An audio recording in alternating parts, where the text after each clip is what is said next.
뭉크가 남긴 명작이 절규만 있는 건 아니지요. 또 있어요?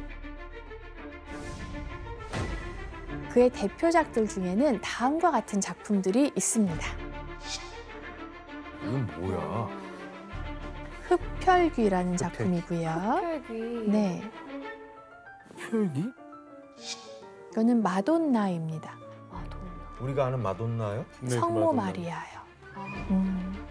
그리고 죽인 거 아니에요? 네, 마라의 보네. 죽음이라는 그런 작품인데요. 일단 제목부터 흡혈귀, 마라의 죽음 이렇게 심상치가 않습니다. 그림 보니까 어떤 느낌이세요? 뭔가 빨간색 피가 많이 나와요. 네, 진짜 악마에 씌었다고 할 법하네. 그렇죠. 사실 이 작품들에는 광기와 불안으로 점점 미쳐가는 뭉크의 정신 상태가 반영이 되어 있어요. 그런데다가 작품의 주인공으로 등장하는 여성들이 모두 뭉크가 사랑했던 3명의 여인이었습니다. 왜 이 3명의 여성들이 이런 모습으로 나타났고 또 그를 더 미치게 만들었던 것일까요? 먼저 뭉크의 첫사랑은 밀리 타울로브라는 여성이에요.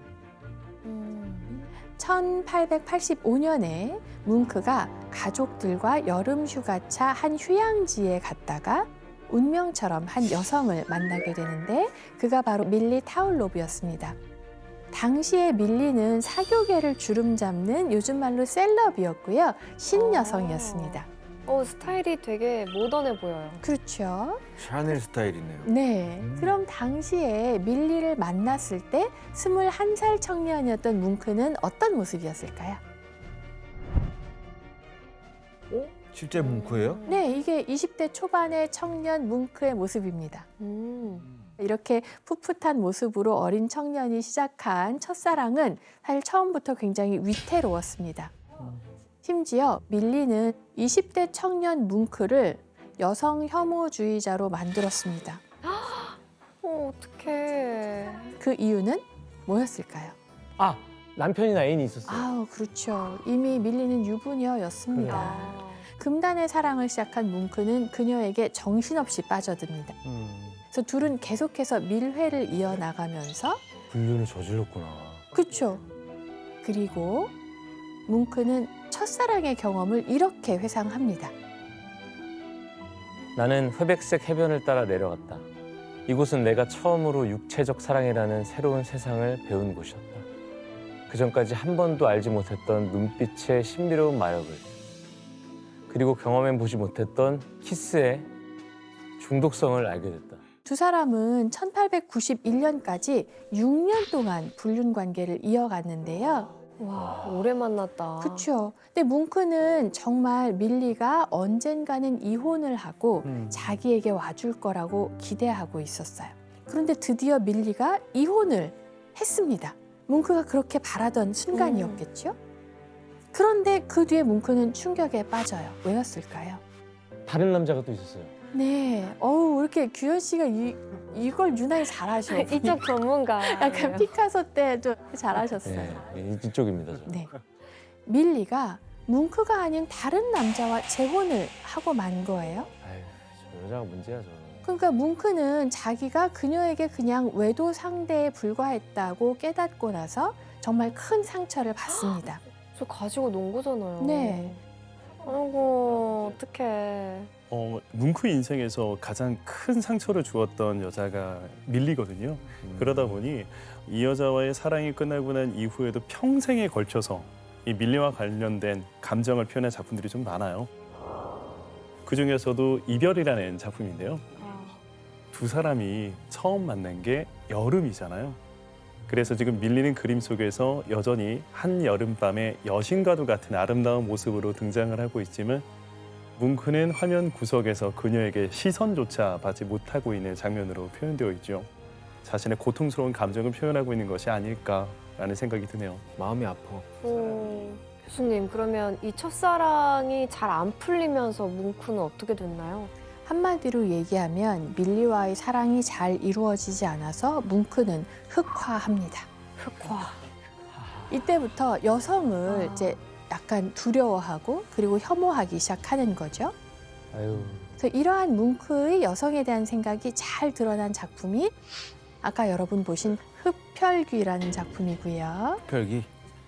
와. 근데 여러분 눈에는 지금 이 두 남녀가 어떤 모습인 걸로 보이세요? 피가 나오고 있으니까 목을 뜯고 있는 건가요? 그러니까 사실은 어우, 피가 아니라 머리카락이거든요. 아, 그래요? 이 작품을 감상한 뭉크의 어떤 지인이 마치 흡혈귀가 남자의 목을 물고 피를 빨고 있는 것처럼 보인다라고 이야기를 해서 그때부터 이 작품의 제목이 흡혈귀가 됐습니다. 아. 그래서 뭉크는 흡혈귀라는 작품을 통해서 여성이 쾌락을 주지만 동시에 고통과 공포를 가져다주는 존재로 표현을 한 거죠. 이렇게 팜무 파탈이었던 유부녀 밀리와의 첫사랑 때문에 여성에 대한 두려움을 넘어서 여성 혐오자가 된 뭉크인데요. 그런데 뭉크의 두 번째 사랑은 이번에는 뭉크를 질투의 화신으로 만듭니다. 그 두 번째 사랑의 주인공이 다그니 율이라는 여성이었습니다. 다그니. 다그니 율은 뭉크의 먼 친척이었는데요. 그녀가 피아노를 공부하려고 베를린에 오게 되면서 이제 베를린에서 다시 만난 거예요. 뭉크는 우아하면서도 신비로운 매력을 가진 다그니 율을 사랑하게 되고 또 그녀와 잠깐 사귀기도 합니다. 그런데 당시의 다그니 율은 여러 남성 예술가들의 선망의 대상이었고 또 그들의 뮤즈였어요. 세 사람의 엇갈린 사랑 때문에 뭉크가 좌절을 맛보게 됩니다. 아. 사실 다그니 율은요, 나중에 뭉크의 친구였고 시인이자 극작가였던 푸시비셰프스키라는 사람과 사랑에 빠집니다. 뭉크의 친구랑 사랑을 그렇죠. 했어요. 삼각관계야 이번엔. 네. 그런데 이제 사랑에 빠지고 얼마 지나지 않아서 그러니까 푸시비셰프스키랑 결혼까지 해버려요. 오. 그러니까 이제 내가 사랑했던 사람이 친구의 아내가 된 거잖아요. 이때 뭉크의 심정을 짐작할 수 있는 그림이 하나 있습니다. 그걸 한번 같이 보실까요? 뭐야, 다 벗고 있네요? 그쵸? 알몸이 다 드러낸 여성이 있는데 이게 다근이고요. 오른쪽에 정말 얼굴이 크게 보이는 이 남자 감정이 어떤 것 같으세요? 분노하는 것 같은. 그쵸? 떨떠름해요. 네, 이게 바로 질투 아니겠어요? 작품의 제목이 질투거든요. 그런데 사실 이 그림이요, 실제 상황과 다르게 묘사가 되어 있습니다. 네? 다그니의 앞에 뭉크가 서 있습니다. 이 그림 속에서는 이 둘이 연인 사이예요. 그리고 그런 그들을 지켜보면서 질투에 사로잡힌 이 남자가 실제로는 다그니의 남편인 푸시비셰프스키라는 거죠. 그래서 뭉크는 자기가 처해 있는 현실과는 전혀 반대로 그림을 그려서 질투에 사로잡힌 자기의 감정을 역설적으로 드러냈죠. 이렇게 뭉크를 질투에 사로잡히게 만든 두 번째 사랑, 다그니 율을 뮤즈로 삼아서 자신의 대표작을 완성하는데 그게 바로 마돈나입니다. 근데 여러분 눈에는 이 그림이 어떻게 보이세요? 미친 여자 같이 보여요. 그렇죠. 옷을 벗고 너무 당당하게 몸을 드러내고 있으니까 눈빛도 좀 그렇고, 사실 작품의 제목인 마돈나는 성경에서 성모 마리아를 뜻하지만 뭉크는 이 작품에서 마돈나를 성녀인 동시에 남성을 파멸로 이끄는 메두사의 이중적 이미지로 표현하고 있습니다. 이를 통해서 여성에 대한 사랑, 이걸 갈망하면서 또 동시에 두려움을 느끼는 자기의 감정을 드러냅니다. 듣다 보니까 또 이 뭉크의 작품 활동에 있어서 굉장히 여성이 큰 영향을 많이 미쳤네요. 네, 그런데 이제 만나게 될 세 번째 사랑이야말로 그의 인생을 송두리째 뒤흔들었다고 해도 과언이 아닙니다. 아, 끝판왕인가요? 끝판왕이 있습니다. 이 세 번째 여인이야말로 뭉크를 미쳐버리게 만든 스토커였거든요. 스토커? 뭉크의 세 번째 여인은 툴라 라르센이라는 인물이었습니다. 이 세 번째 사랑을 회상하면서 뭉크가 남긴 글이 있는데 규현 씨 한번 읽어주시죠. 그때 세상 경험이 많은 한 여성을 만나 나는 호된 체험을 했다. 나는 불행하게도 열정적인 사랑으로 고통을 받았으며 몇 년간 광기에 가까운 상태였다. 그녀야말로 내 인생의 악령이라는 생각이 들었다. 도대체 어떤 사랑을 했길래 뭉크가 이런 글을 남겼는지 1898년에 두 사람이 만났을 때 뭉크는 34살이고 툴라는 29살이었습니다. 툴라는 부유한 와인 수입상의 딸이고 굉장히 아름답고 자신감이 넘치는 여성이었어요. 두 사람의 관계가 처음에는 순조로웠는데 뭉크가 자신과의 결혼을 자꾸만 미루자 툴라가 스토킹을 하기 시작했거든요. 여자 보는 눈이 좀 없었던 것 같다. 뭉크가 유럽 대륙을 횡단하는 1년간의 여정을 진행하고 있을 때도 툴라는 뭉크를 따라다니면서 주변의 거처를 정하고 계속해서 전화하고 계속해서 편지 보내고 이렇게 공세를 퍼붓는 거죠. 게다가 뭉크의 친구들을 다 동원해서 뭉크의 모든 행동을 감시하고 또 심지어 뭉크에 대해서 거짓 소문을 퍼뜨리기까지 했다고 합니다.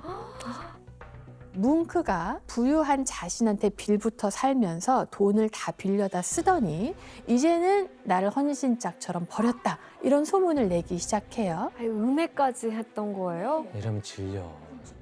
근데 이제 뭉크는요 사실 사랑에 상처가 있었고 혼자 있는 걸 좋아했고요. 누군가에게 속박되는 것은 또 병적으로 싫어하고 그래서 툴라와의 결혼을 한사코 거부했던 겁니다. 이렇게 두 사람의 관계가 삐걱대는 사이에 1902년 가을에 뭉크와 툴라와의 사이를 돌이킬 수 없게 만든 한 사건이 벌어지는데요. 그림을 일단 한번 보실까요? 응? 이건 뭐야?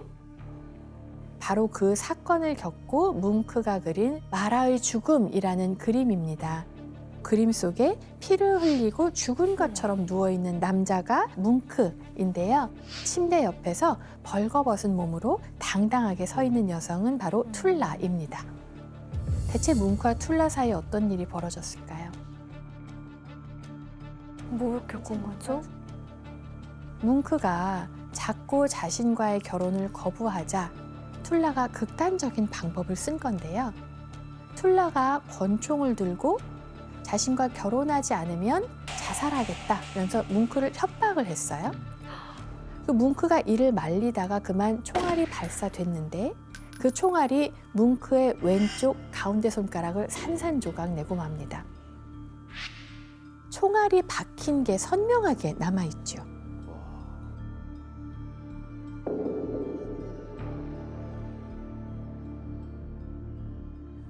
어떻게? 화가에게 있어서 손이 굉장히 중요한 상황이죠. 그런데 그런 손을 다쳤다라는 것은 아마 내가 두 번 다시는 예술을 할 수 없을지도 몰라라는 불안감으로 다가왔을 수도 있었을 것 같아요. 이 트라우마가 얼마나 셌던지 뭉크는 그 이후로 두 번 다시는 남에게 자기 손을 드러내는 것을 거부하기 시작해요. 그림에서도 자기 손을 감추기 시작하고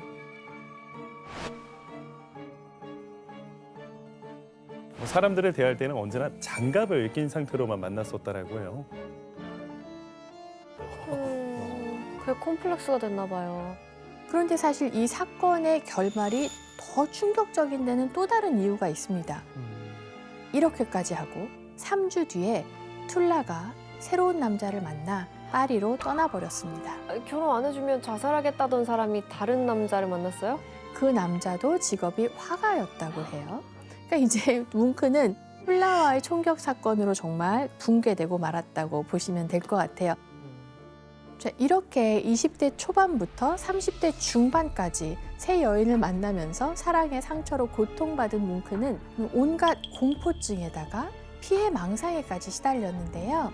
예를 들어서 광장 공포증에 시달려서 벽에 바짝 붙어서 인도 안쪽으로만 걸어 다녔다고 하고요.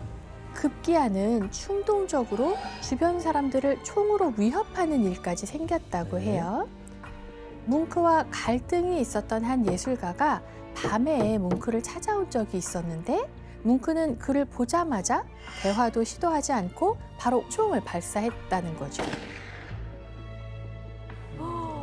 근데 다행히 죽진 않았지만 이 사건을 비롯해서 뭉크가 벌인 총격 사건만 3차례가 될 정도로 뭉크의 정신 상태가 나락에 빠졌습니다. 그래서 더는 기댈 곳도 없던 뭉크가 매일매일 술에 빠져 살면서 그 공포심을 달래고자 했습니다. 뭉크는 1907년 44세 나이로 코펜하겐행 열차에 몸을 실었습니다. 바로 정신병원에 입원하기 위해서 길을 떠난 거였는데요. 이게 야콥슨의 진료실에 있는 뭉크라는 작품인데요. 뭉크가 어떤 치료를 받고 있는 것 같으세요? 어떤 치료? 전기 치료 같은 거. 저기 선이 연결돼 있네요. 네, 전기 치료라고 합니다. 그래서 당시 주치의였던 야콥슨 박사가 뭉크에게 알코올 중독에 의한 마비성 치매다라는 진단을 내렸어요. 그 치료 방법으로는 충분한 수면, 휴식, 마사지, 그리고 약간의 전기 치료를 가했다고 합니다. 근데 좀 힘들어하지 않았을까요? 이걸 온전히 다 받아들였나 잘? 힘들어하진 않았던 것 같아요. 그 시기에 뭉크가 자기의 후원자에게 보낸 편지가 있는데 그걸 보면 또 알 수가 있거든요. 정신질환이 나의 인생을 지옥으로 떨어지게 만든 측면이 있으나 예술가로서의 활동에는 아주 좋은 것 같다. 불안과 질병이 없었다면 내 인생은 방향을 잃고 떠드는 배와 같았을 것이다. 그래서 정신질환에 대한 뭉크의 태도가 이제는 어떻게 돼요? 굉장히 긍정적인데. 그렇죠.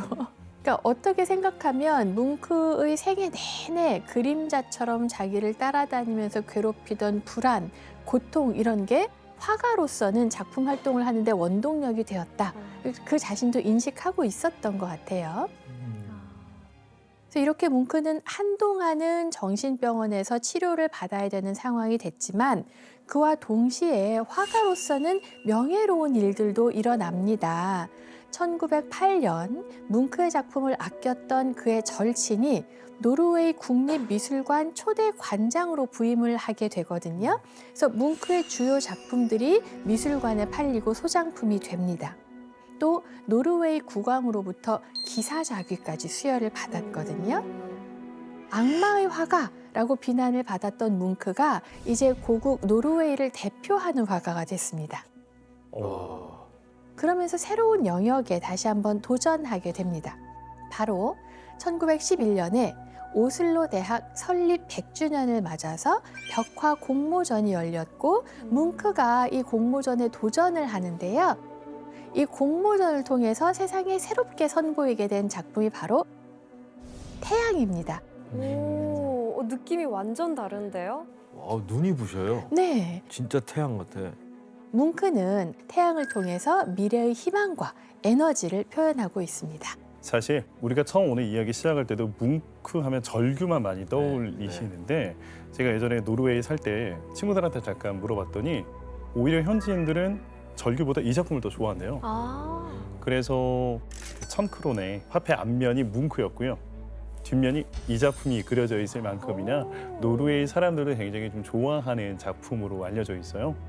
이 그림을 그릴 때쯤이 노르웨이가 독립한 지 얼마 되지 않은 상황이다 보니까 아무래도 뭉크는 자신의 조국이 저렇게 떠오르는 태양처럼 희망찬 미래로 나아가기를 바라는 마음을 담아서 그렸던 작품이지 않을까라고 생각하시면 돼요. 이렇게 뭉크가 남긴 태양처럼 이 시기 화가로서의 뭉크의 명성 역시 정말 밝게 빛이 났습니다. 1912년 독일 쾰른에서 분리파 전시회가 열렸는데 유럽 전역에서 진보적인 미술가들이 참여를 하면서 최초의 국제적인 현대미술전과 같은 성격을 띠게 됩니다. 이때 뭉크는 반 고흐, 세잔, 고갱 등과 함께 표현주의의 선구자로 인정을 받으면서 이들 중에서 유일한 생존 작가로 전시실 하나를 통째로 배정받아서 32점의 작품을 선보입니다. 이제 49살이 된 뭉크가 표현주의의 거장으로 떠오른 순간이었죠. 와. 그래서 이후로 뭉크는 에켈리라는 곳에 정착을 해서 쉴 새 없이 그림을 그렸고 죽을 때까지 철저하게 고립된 생활을 합니다. 내일 안 쉬는 날이야. 좋겠다. 너무 좋겠다. 안 쉬는 날이 있어? 이게 여자들의 대화입니다. 근데 가인아, 넌 좀 쉬셔야 될 것 같아. 지금 며칠째 안 쉬는.